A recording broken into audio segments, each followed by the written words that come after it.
Hi, I'm Bill Sanders, and today what I'd like to talk with you about is getting started in luxury watch collection. There are two basic approaches. One is that you can start at the very bottom and find out what's the most affordable luxury watch, really good watch that you can buy. Uh, but I'm going to go to the opposite direction and start at the very best brands of luxury watches. Now, the reason for this is that it provides the kind of orientation I think that you need, and so by moving down, you can keep as many of the high quality aspects of a good luxury watch as possible. Yet at the same time understand what they are. On the other hand, if you go from the bottom up, a lot of times you get features that are not really that good. So I'm going to start with what's often referred to as the Holy Trinity. And the Holy Trinity is made up of three brands. They're all Swiss, and I think that they have a rule that there's no non-Swiss brands allowed, but we'll get to that later. The three brands are Patek Philippe, Audemars Piguet, and Vacheron Constantin. All of these watches have a history. Famous people have had them. Napoleon III had a Vacheron Constantin, and so did Queen Elizabeth and Princess Di. The Patek Philippe has been featured in a number of wealthy characters in motion pictures, as has Audemars Piguet. So, starting with those three, starting with the Holy Trinity, the next thing that you need to ask is why. I mean, these watches, your Audemars, you can buy a brand new Audemars, start off probably around $10,000. The Vacheron Constantin about $15,000, and the Patek Philippe about $20,000. Now that's way over what most people not only can afford, or if they afford it, they'll buy a car or something else with that kind of money.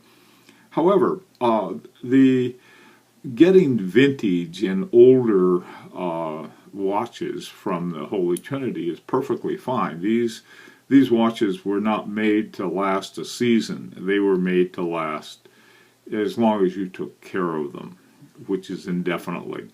So, the first thing that we need to know is about the movement. Now, the movement in a watch is really what's important. The most popular, probably 95%, 99% maybe, of all watches sold today are quartz watches. And the quartz is very, very accurate. And the quality of quartz doesn't vary that much. And so you can buy a $25 watch with a quartz movement in it, and it's not a lot different than a $25,000 Vacheron Constantin. So we're going to leave out quartz watches. The Holy Trinity, they do have some watches that have a quartz movement. For some reason, they tend to be ladies' watches. There's probably two reasons behind that. One is that women are not as likely, it doesn't mean they're excluded, but they're not as likely to be involved in the kind of watch collection that attracts people to this kind of endeavor. And also because a lot of the watches are smaller, it's a little less difficult to get a good mechanical or automatic in one of the smaller watches.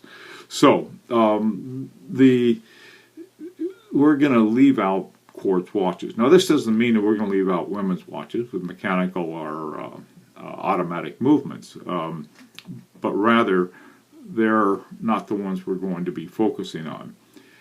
The movements, the other two kinds of movements are mechanical, and these are basically watches that you wind up. Let me pull out an example of one right here. This is a Patek Philippe. Calatrava, and it's got a little wind up crown right here, and you just wind it up, and the it's not terribly unusual. The other kind of watch is that we'll be looking at in terms of movement is called an automatic. This is a Vacheron Constantin overseas model, and it runs on the motions of my arm. And this is the one that is sort of my everyday watch. There are ones you have that are sort of for dressy occasions, and others for sort of daily use. And your sports watches like the overseas, the Audemars Piguet Royal Oak, and the Patek Philippe Nautilus are examples of sports watches that people can wear just about anywhere.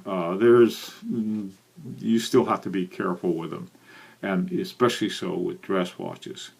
So that's the starter we'll have, and so we'll start with the Holy Trinity, and we'll be looking at some watches from the Holy Trinity, and really look at the whole notion of movements. Okay, that's all.